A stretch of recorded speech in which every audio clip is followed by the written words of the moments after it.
Bonjour docteur, bonjour chers camarades, mes professeurs. Je me tiens devant vous ce matin pour vous présenter un tant soit peu l'exercice auquel nous avions été soumis,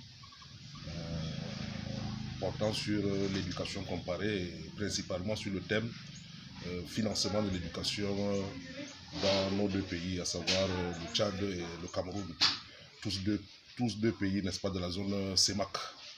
Alors, pour appréhender ce thème, nous allons d'entrée de jeu définir d'abord ce que c'est l'éducation comparée et ensuite présenter quelques sources de financement parce que, voyez-vous, le temps qui nous est imparti est très réduit. Donc, très rapidement, nous voulons dire que l'éducation comparée est une science comme toutes les autres. Elle a ses méthodes, ses approches, notamment les approches descriptives, l'approche évolutionniste, fonctionnelle, conceptuelle et factuelle. Elle a principalement pour objectif d'étudier ou bien d'appréhender, n'est-ce pas, les similitudes et les divergences qui existent, n'est-ce pas, entre les différents systèmes éducatifs. Alors, c'est de ce fait que nous avons, le thème qui nous a été soumis porte donc sur les financements de l'éducation dans nos deux pays, à savoir le Tchad et le Cameroun. Alors, comment est-ce que cela se passe?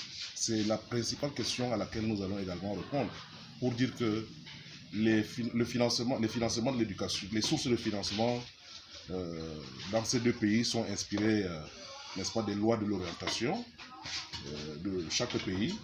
Et nous voulons aussi signaler que les deux lois d'orientation des deux pays sont similaires. Il n'y a pas de différence quelconque. Et premièrement, excusez-moi la redondance, le premier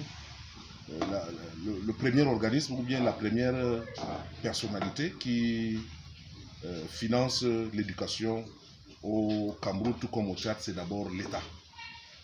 L'État qui, à travers sa dotation budgétaire, consacre près de 80% de ses sources au paiement des salaires. Et nous avons également, à côté de cette première source, les allocations budgétaires des collectivités locales décentralisées. Nous avons aussi les appuis communautaires. Nous entendons par là les entreprises, les organisations non gouvernementales, les élites locales, ainsi de suite. Nous avons également d'autres sources qui sont, n'est-ce pas, les frais obligatoires et droits universitaires payés par les étudiants. Et nous avons aussi les partenaires qui apportent beaucoup dans l'éducation dans nos pays africains en général et puis au Cameroun en particulier, au Cameroun et au Tchad en particulier. Nous voulons parler principalement des cités énumérées, notamment l'UNICEF, l'UNESCO et quelques pays étrangers, même l'Union européenne. Et même les coopérations bilatérales entre la Chine, le Japon, etc. Et, in fine, nous avons également la contribution des ménages. Donc, mesdames et messieurs, sans être très exhaustif, voilà ce que nous pouvions dire en quelques mots par rapport au financement de l'éducation entre les deux pays. Nous vous remercions pour votre aimable attention.